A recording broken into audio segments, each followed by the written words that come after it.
Hello, today let us look at the trial balance, commonly known as the TB, which is basically an accounting report that shows the general ledger account balances as at specific point in time, okay? So you could be having a trial balance as at 31st December 2025 or as at a certain month end. So that is, it has to have a specification of the time period, okay? So let us look at an example to see what a trial balance is made up of and how it looks like, okay? So we have this example of where we want to create the TB for this business as at 31st December 2025, and we have the transactions that happened during that month. So this is KM's Cup Shop business, and the first transaction is the owner invested Kenyan shillings 20,000 in cash, okay? So when an owner invests into the business, that is equity, and the business is receiving what? 20,000 in cash. So we want to work on our working TB, then we can finalize on the final TB. So first we need to recognize cash has increased 20,000, and also there is an increase into the owner's equity account. And when you want to recognize an increase to the owner, to an equity account, you credit that account, okay? Always refer to this equation to guide you, okay? Because equity is on the left side, you have to credit to increase that, okay? So let us look at the second transaction, which is the business takes a loan of 30,000.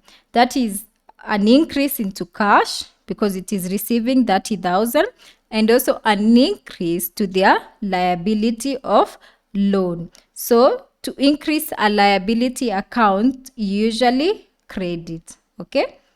Okay, that is for the second transaction. Now for the third, you buy 200 cups at 100 each, that is 20,000.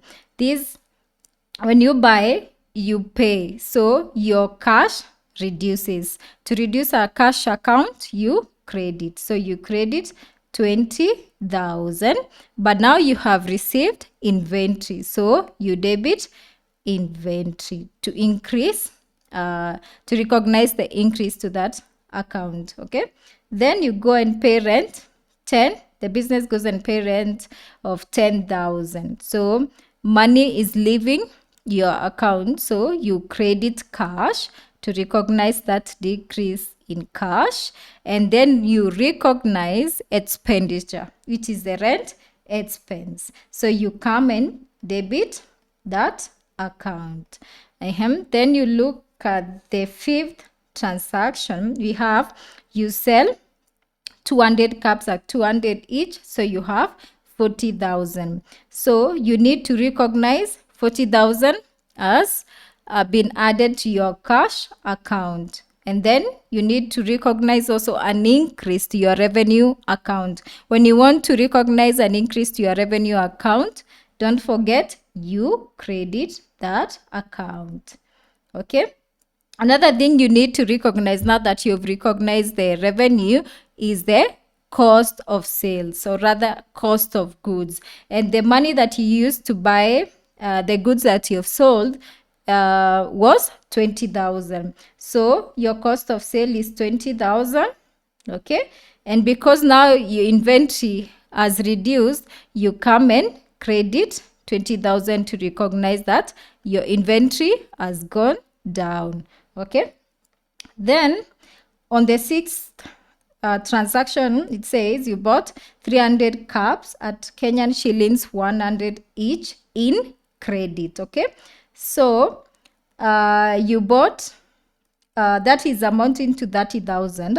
So you have an increase of 30,000 inventory, and because you bought these in credit, you will have an increase to your account payable. And because an account payable is a liability, you credit that account to increase it, okay? So let us look at the total for each account. So this is basically what I was calling the account balances. So what are the account balances for each? Cash 20,000 plus 30 minus 20,000 minus 10 plus 40 will have 60,000. For the inventory will have 30,000. For account payable is a credit of 30,000. For loan payable also is a credit of 30,000. And then for owner's equity is a credit of 20,000. For revenue is a credit of 40,000. For rent is 10,000. For cost of sales is 20,000. Okay, so now let us move these account balances to our trial balance.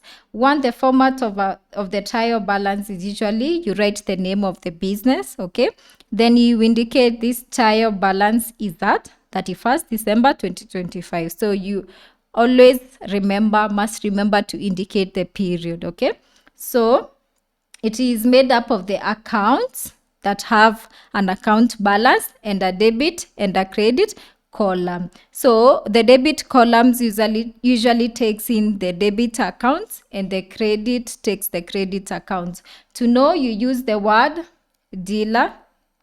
So you have dealer. Okay, so this stands for dividends, expenses, and assets. These ones are usually debit accounts.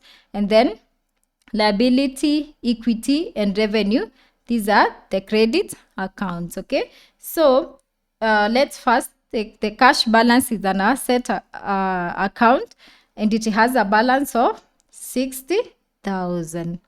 So we move that there. And then you have inventory, which is also an asset account. It has a balance of 30,000. Then we have the account payable, which has a balance of 30,000. It's a liability, and liability is a credit. So we have 30,000 on the credit side. Then we have loan payable, 30,000. Loan payable is also a liability account, so it will be on the credit side. Then we have owner's equity, 20,000. It is also on the it is part of the credit account. So we have 20,000. Yes, 20,000. Then we have revenue of 40,000. It is also a credit account. You can see there is the R there. Then we have rent expense, 10,000. Expense is on this side, so you bring it on the debit side.